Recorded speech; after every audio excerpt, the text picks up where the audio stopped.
Hello, everybody. This is indeed a celebratory day. There were many times in the early years when the idea of reaching a 25th anniversary seemed utterly impossible. We considered ourselves lucky to get through to the next week. I'm going to talk a little bit about that today, along with a number of other things.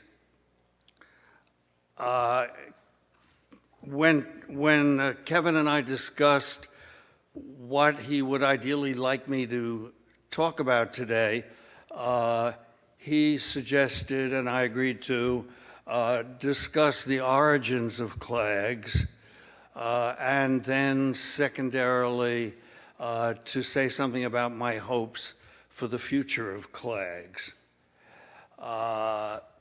In other words, to play the roles of both historian and seer, and to have a whole 45 minutes to do it. I will do my best, but I managed to forget my watch today, so if I do run over and the next panel is clamoring at the door, will somebody please signal me? So, the story of CLAGS really starts not in 1991, which is when it was formally accredited at the graduate school, but rather in January 1986.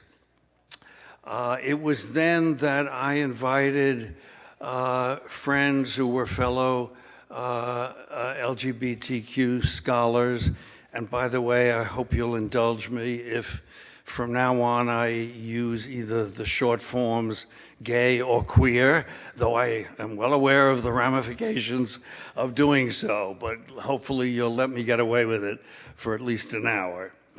And anyway, I invited these friends and fellow scholars over to my apartment in order to talk about the pros and cons and possibilities of starting a research center devoted to gay and lesbian studies, now more commonly called queer studies.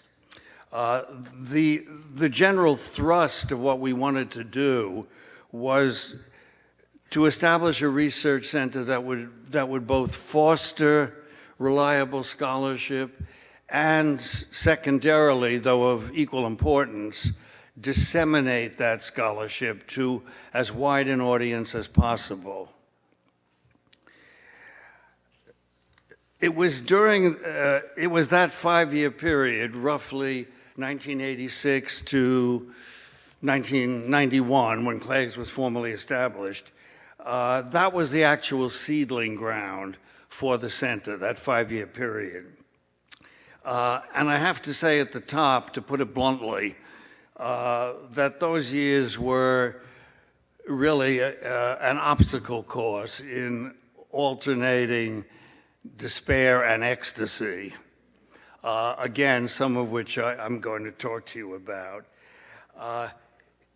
To really accurately discuss the origins of CLAGS, I would in fact have to go back as far as 1973, when a group of us organized the Gay Academic Union, and that union lasted for a couple of years, though it was subverted largely by conservative white male scholars. But our inaugural conference, the Universities and the Gay Experience, was a major event.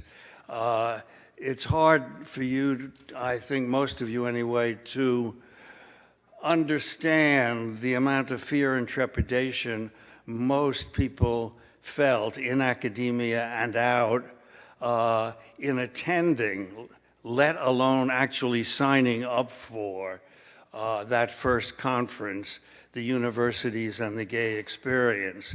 There was even a bomb scare at one point, and the entire conference had to spill into the streets while the police went through the seats to make sure it was only a scare and not the real thing.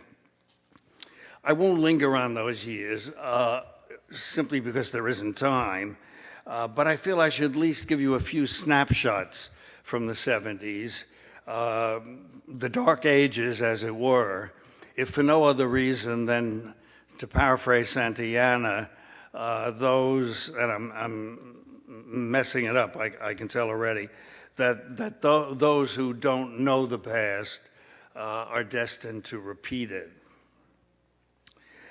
Throughout the decade of the 70s, the gay political movement receded rapidly from its post-Stonewall radical period, the period of the Gay Liberation Front above all, and then subsequently the somewhat more conservative Gay Activist Alliance. During those years of the 70s, lesbian separatism was at its height. People of color were largely unseen and unwelcome in gay organizations, and prosperous gay white males generally mocked the movement as unchic, literally using that phrase. They wanted nothing to do with all these scrawny people from the East Village who were making life difficult for them in terms of enjoying the discos and the sex bars, neither of which I have anything against, by the way. If we look at the national climate on the eve of the outbreak of AIDS in the late 70s, it was in fact drenched in homophobia. To give you again just a few examples. In 1973, at the same year the Gay Academic Union held its inaugural conference, Los Angeles Police Chief Ed Davis spoke out publicly against extending civil rights to gay people, referring to us as, quote, predatory creatures. In 1974, the famed Chicago Daily News columnist Mike Royko wrote a column about what he called Banana Lib, an organization, he told his readers, of, quote, men in love with monkeys who are suddenly coming out of the cage. In 1976, the Pope described homosexuality as, quote, a serious depravity, with the Archdiocese of New York, headed by Cardinal O'Connor, proudly and successfully leading the fight against a pending civil rights ordinance, an ordinance that would have extended rights to what Cardinal O'Connor called, quote, the sinful and unnatural sexually disoriented. The Toronto Police raided the offices of Canada's leading gay publication, The Body Politic. Vandals ransacked the feminist Diana Press in Oakland, and Florida Governor Ruben Askew, who had a liberal reputation, announced that he would not want a known homosexual teaching his children. During the early 70s, I had shifted my own work as a scholar, which had previously been focused on slavery and anti-slavery. I shifted it to researching and writing gay history. And here, too, it was a steep uphill battle. In those years, trying to convince the so-called liberal academic world that gay studies was, in fact, a legitimate enterprise was very close to being hopeless. Again, just a few snapshots for you. In 1974, along with Dennis Rubini, an openly gay historian at Temple, I submitted a proposal for a panel on the history of sexual behavior, nothing so controversial, mind you, as the history of lesbian and gay sexual behavior. I submitted the proposal to the program committee of the annual convention of the American Historical Association. And then we waited and waited. No word. Finally, we inquired what had happened to our proposal. The reply came back, they have no idea what we're talking about. The proposal must have gotten unaccountably lost. Undaunted, we resubmitted the proposal the following year. This time there was no evasion. We were turned down quickly and cold. To compound the insult, the AHA newsletter published an article entitled Undoing History, in which it mocked Dennis and me for protesting the paucity of gay history offerings on the university level, and jovially assured us that the paucity was due simply to, quote, the fact that the history of this and other sexual minorities is unimportant, period. Tenacious by nature, we next tried to get a pro-gay studies resolution. In other words, simply a resolution asserting that our scholarly interests and the whole field of gay studies was feasible, not to say necessary. We didn't expect the necessary, but we did expect at least the feasible.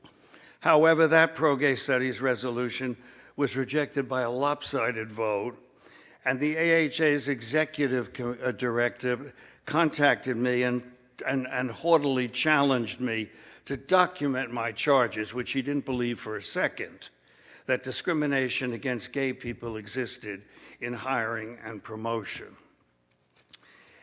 In fact, hard evidence was difficult to come by.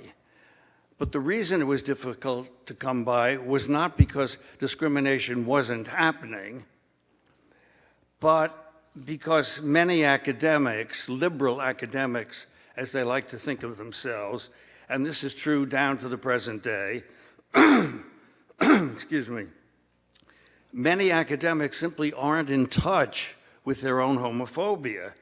They prefer to believe that they're entirely free of prejudice of all kinds, which is a form of denial that, of course, women and people of color have long been familiar with. Even when conscious of their prejudice, which was unusual, most liberal academics were and are far too clever to openly cite as their reason for firing or failing to promote somebody the candidate's sexual orientation. Instead, what they cite are such things as insufficient publications, poor quality of teaching, insufficient citizenship. I remember one that literally said a lack of good citizenship, and so on.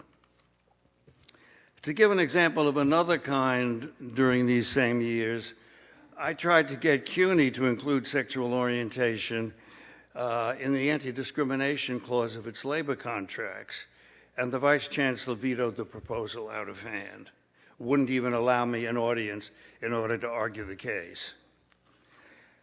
An even more protracted struggle developed within the CUNY Graduate School. Yes, the very site of our gathering today. When I was appointed a distinguished professor in 1972, I was asked to teach here at the graduate school. I had been teaching graduate students at Princeton, and I said I was frankly tired of it, that graduate students were, to my mind, too dutiful, that they tended to write down everything I said as if it was truth with a capital T, and that, at least for the time being, I said I would prefer to confine my teaching to CUNY's undergraduate campus at Lehman in the Bronx. Though I did say that I would sit on PhD orals and also advise PhD theses. A very few years later, 2 or 3 years, when my interest in the history of sexuality began, I told the Graduate Center that I would be willing, after all, to teach here, I wanted to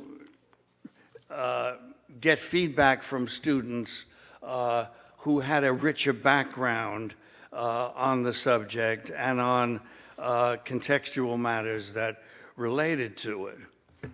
The seminar I suggested, of course, was the history of sexuality. Again, not anything as explosive as the history of gay and lesbian sexuality. Just the proposal of the history of sexuality brought down a storm of indignation, and I am not exaggerating.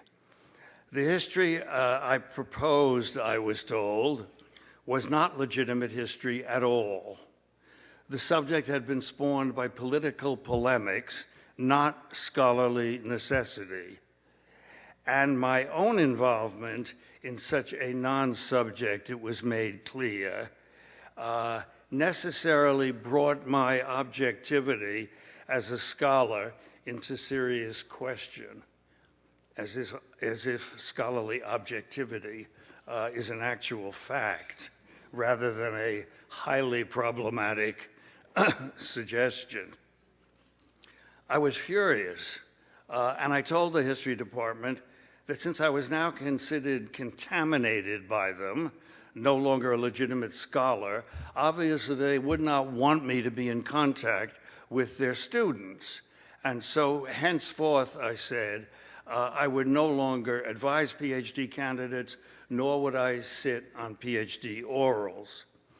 And I held to that resolve from 1975 through to 1991, when CLAGS won formal approval as a graduate school center. At that point, I did offer a seminar on gay and lesbian history, politics, and culture, and the history department predicted, they were certain, that not enough students would sign up for it to warrant offering the course at all. At most, they said I'd get 4 or 5 students. In fact, 45 turned up. And the result was that I had to split the group into 2 seminars and do one of them at night, because I certainly didn't want to turn anybody away, not in those early years of trying to get the field established. So yes, there is a long, long backstory to my 1986 invitation to friends to meet in my apartment and try to talk about setting up a gay research center.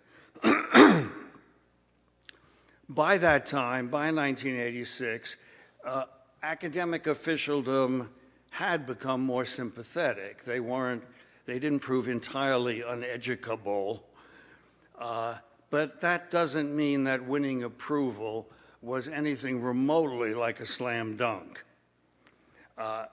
It took 5 full years, and these were years filled not with occasional meetings or random efforts, but solid, sustained work on various grounds. Again, I can only give you a few glimpses into the kinds of issues that arose during those 5 years. But I should point out that there were difficulties not only with the graduate school officialdom, but there were also difficulties linked to intense infighting that sometimes erupted within our own organizing committee, as we called ourselves. The first major battle within our own small group of fellow LGBT scholars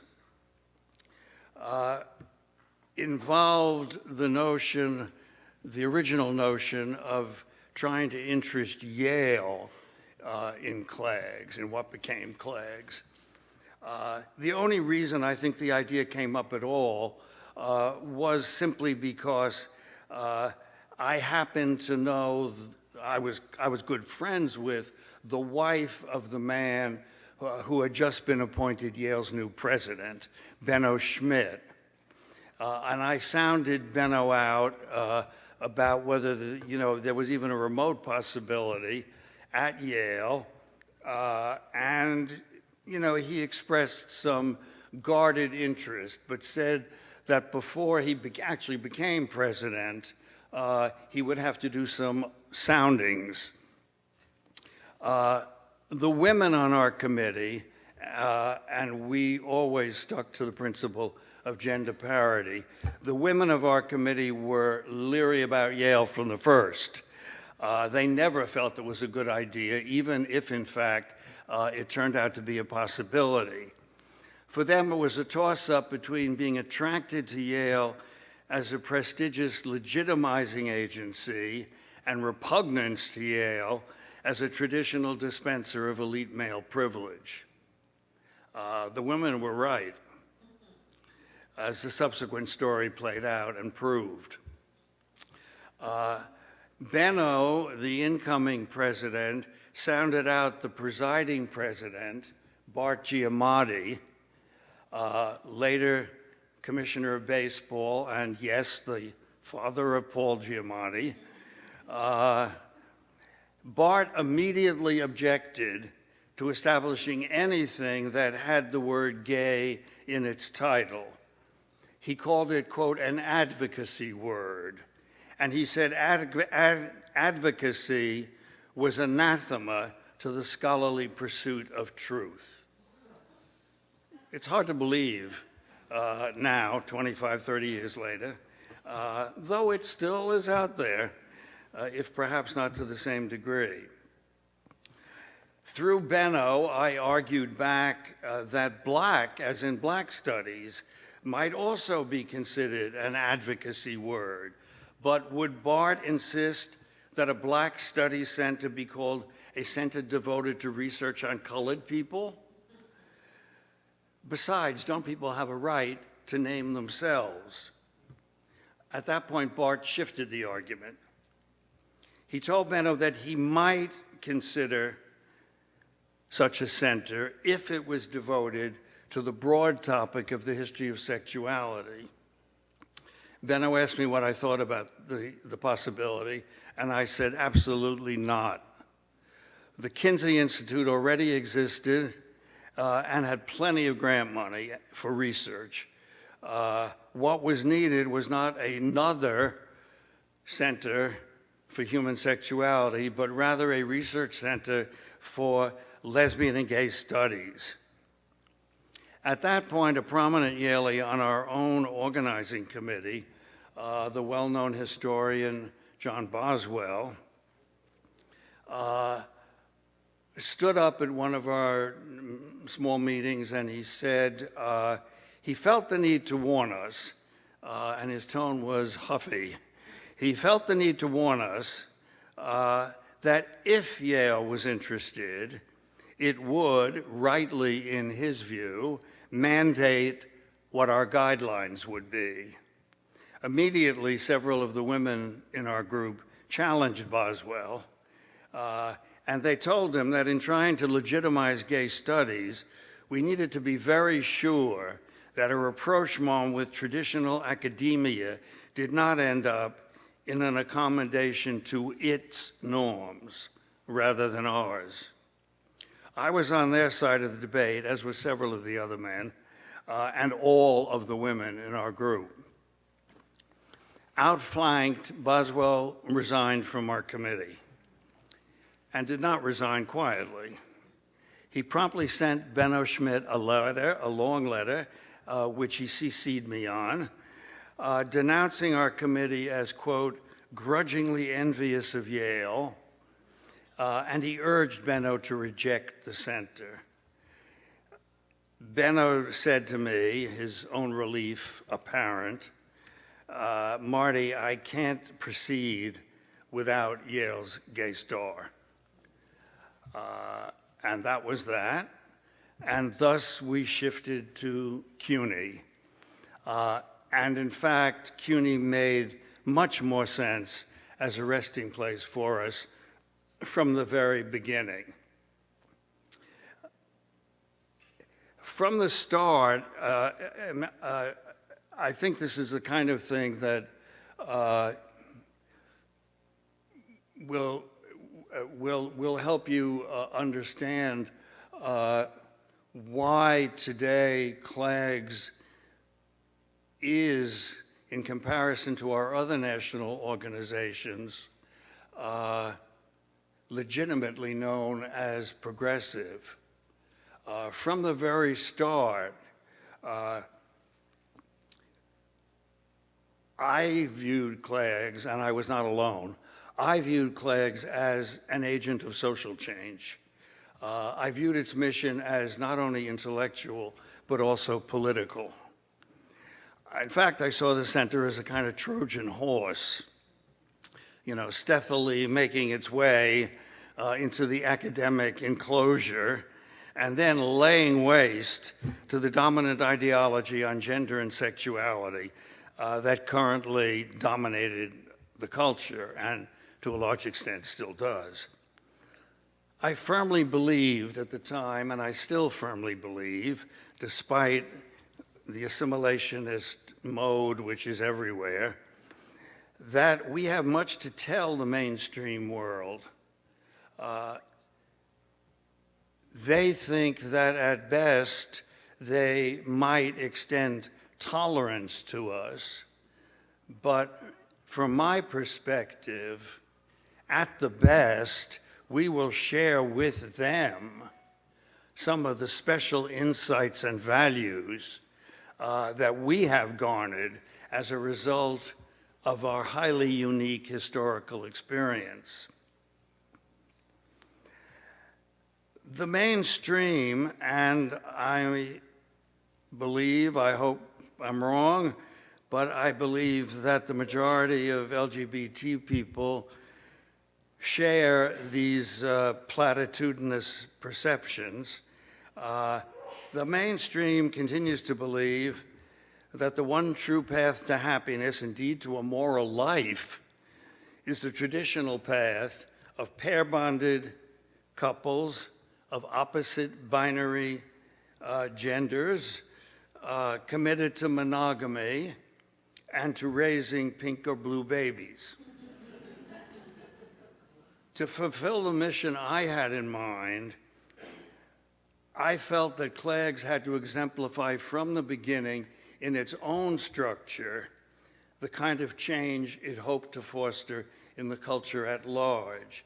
That meant, as I emphasized from the start, and didn't have to do much persuading, that meant that CLAGS had to be based on the principle of gender parity, had to represent diverse racial and ethnic groups, and as well a range of disciplines and communities, including independent scholars without university affiliations.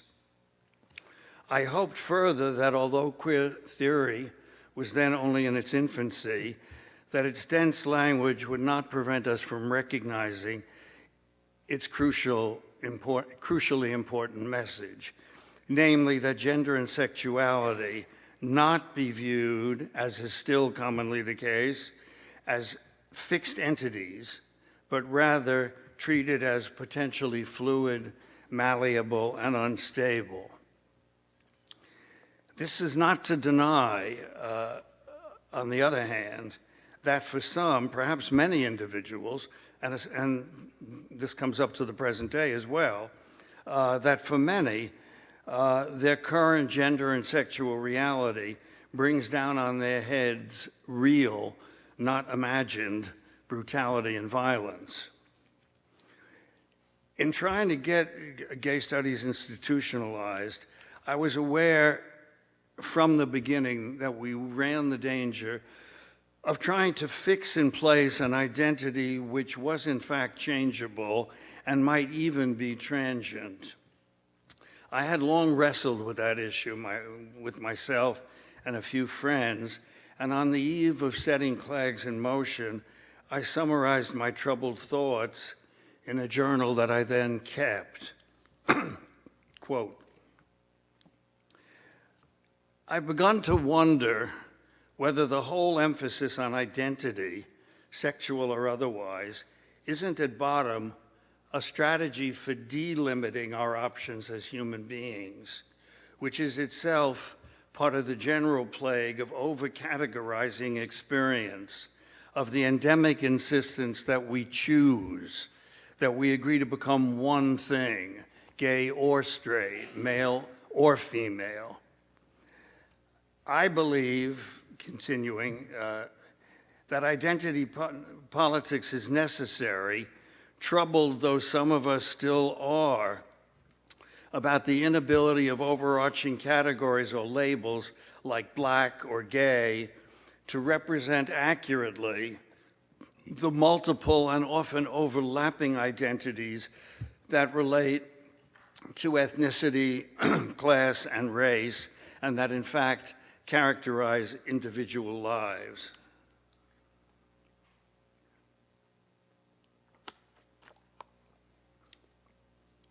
I thought then, and I still think, that it's right to remain uncomfortable about referring to the gay community as if it was one homogeneous unit rather than a hothouse of contradictions, a universe of conflicting priorities and agendas. On the other hand, in order to form and build a political movement, LGBT people, in my view, need to emphasize what they share in common, not the many ways in which they may be different one from the other. They need to emphasize especially a shared relationship to the dominant white male power structure and to heteronormativity. It remains true that as soon as we factor in diverse cultural, class, and racial loyalties, we necessarily do complicate the picture, along with being better able to appreciate the difficulty that many individuals have in establishing a hierarchy of obligations and allegiances. Nonetheless, by emphasizing what we have in common, our resistance to the established powers that be, we not only cement our own community bonds, but are also led, at least potentially, into solidarity with other marginalized groups.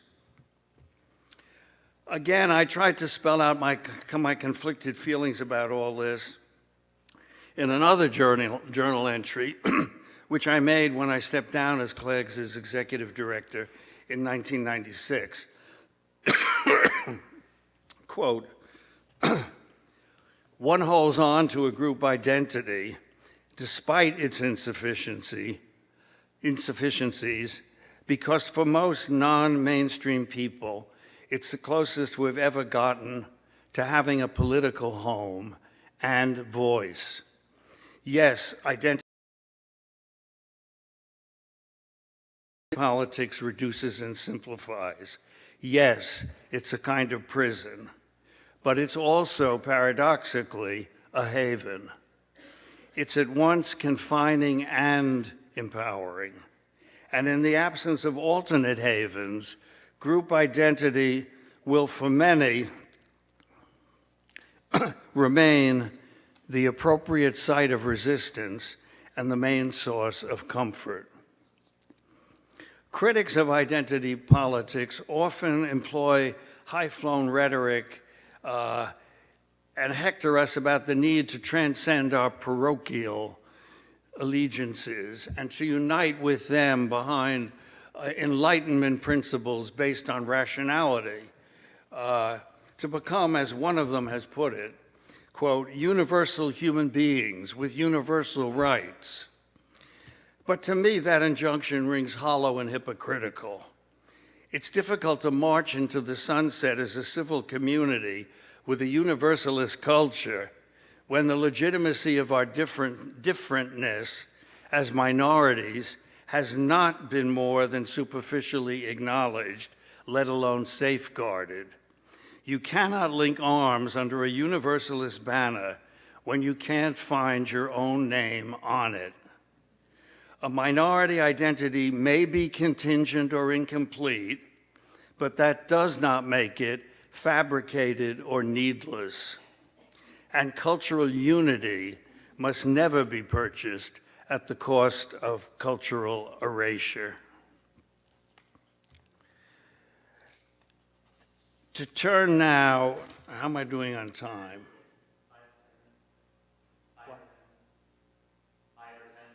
5 or 10 more? Oh my.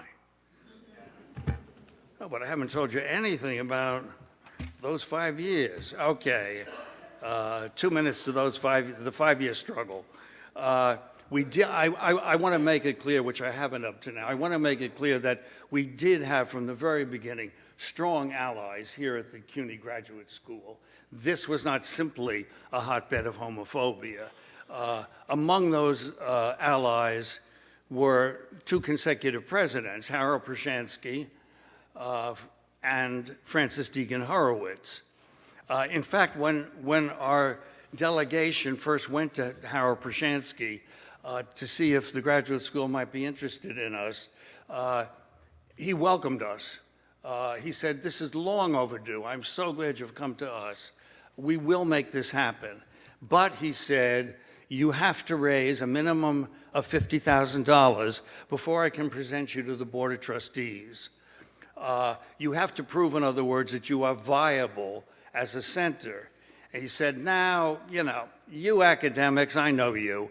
You don't know a thing about money. You pretend not to care about it, but it's certainly true you don't know anything about it."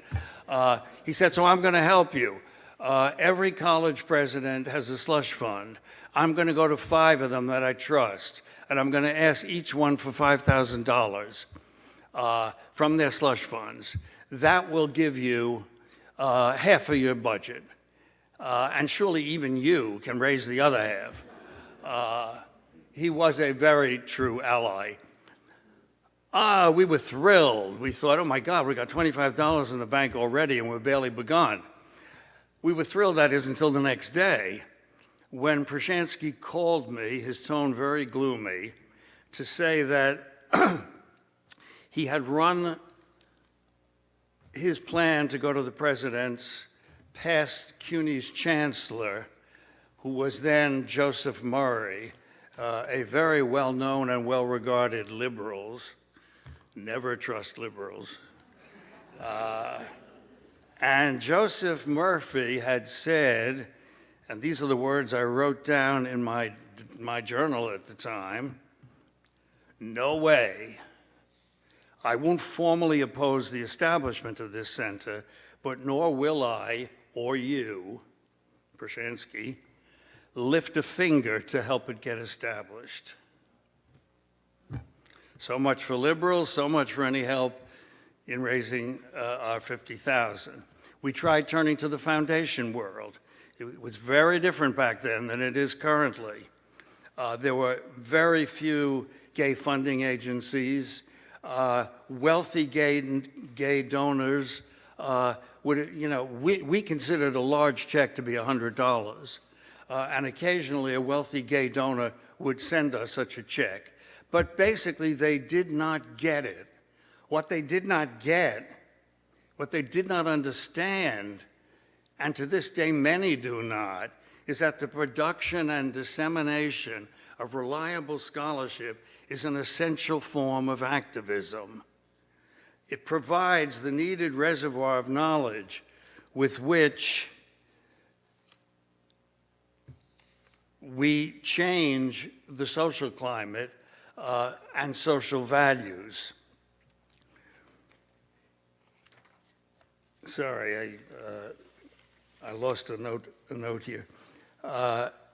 In other words, what I'm saying is that, but very few people got it. In order to challenge discriminatory attitudes and laws, we have to do what scholars of race did. The Brown versus Board Supreme Court decision based its arguments for desegregation on recent scholarly work on race. And we had to do exactly the same thing in regard to sexual orientation and gender. So for 5 years, what we did was, we passed the hat every time we did an event, and we did many of them. And we inaugurated a very low-fee membership drive, which is why it took us a full 5 years to raise $50,000. Even after we were established in 1991, we were not assigned an office for 10 months. Finally, I was so angry about it, my own office in the graduate school doubled as the CLAGS office. I finally went to the vice chancellor, who was not an ally, and I said, we have to have a physical space. People need to know where to go and need to know that we exist. You know, and he sat back in his Ames chair, his cigar, and blew smoke in my face and said, impossible. The graduate school simply doesn't have any extra space. And I said, is there any other center at the graduate school that does not have an office? And he had to confess that there wasn't. And at that place, we got an office. But what an office it was. It was more like a dungeon. When I first walked in there, I could hardly believe it. It was dark and foreboding. The only window covered with soot faced out on a brick wall. The only fluorescent bulb, there were like 3 fluorescent bulbs in the ceiling that actually lit up. Electric wires, happily not live, were scattered all across the ratty rug, and our furniture consisted entirely of 1 desk, 1 chair, and 2 filing cabinets.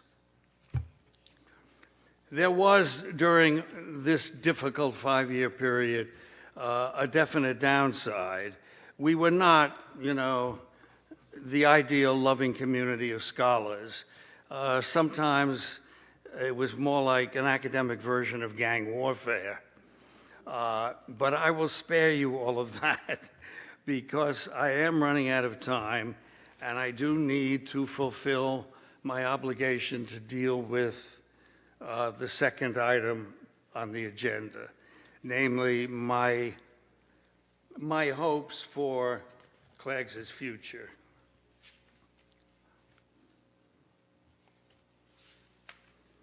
But I have to regroup to do that.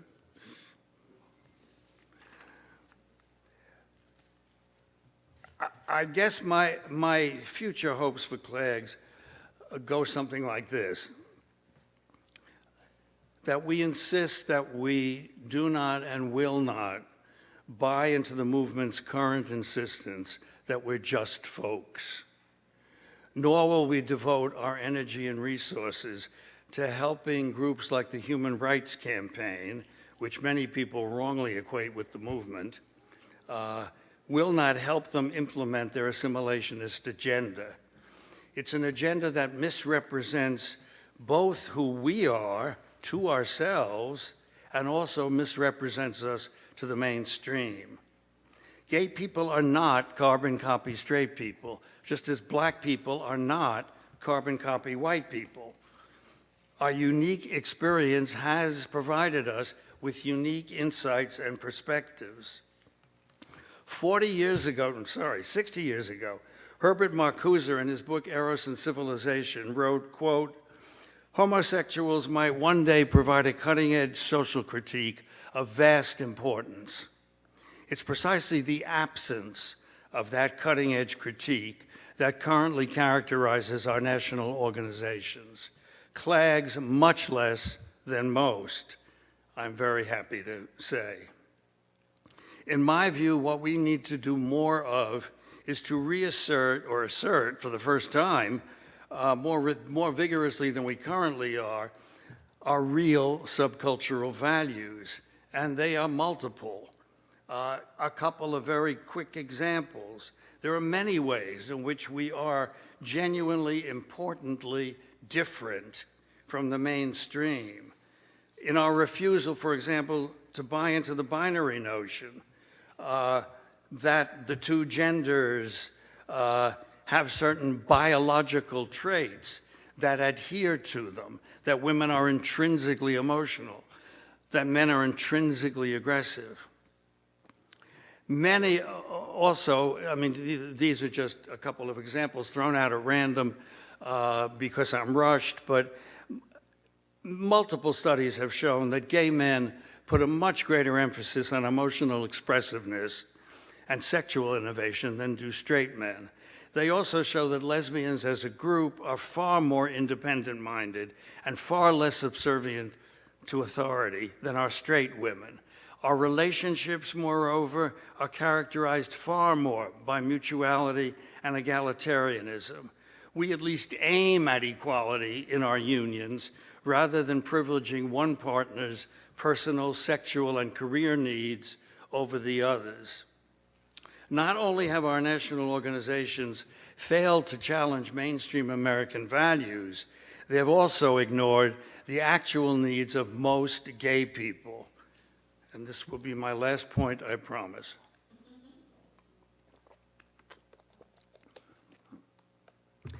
Though you would never know it from the current agenda, most gay people are working class. And that's true whether class is defined by income, educational level, or job status. And the chief concern of gay working class people these days is finding a job with decent wages and benefits. 46 million Americans, including obviously some who are gay, subsist on food stamps, an increase of 14 million over the past 4 years. A quarter of blacks and Latinos in this country, including some who are gay, are living below the poverty line, which is an appalling $22,000 a year for a family of 4. 1 in every 5 children goes to bed hungry at night. 1 in every 4 adult black men is either in jail or has recently been released from it, often for some minor drug charge. And yes, some of them are gay. 20 individuals in the United States have more combined wealth than the bottom half of the population. 20 individuals. 91% of the nation's income growth, our much heralded growth, from 2008 to 2011 went to the top 1%. These are our issues. Our own people demand that we address them far more than our national organizations have in the past or in the present.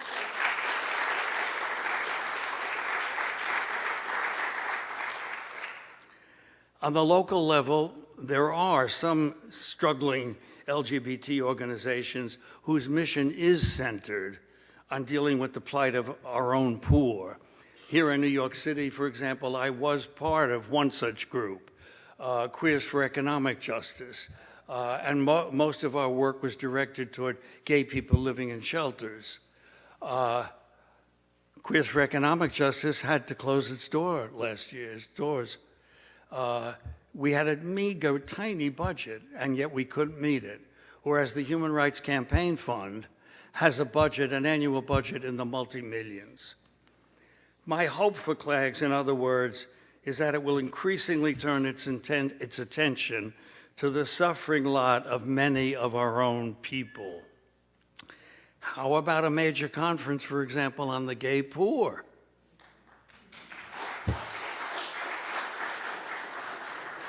I would love to see that happen, and I would certainly love to be part of it.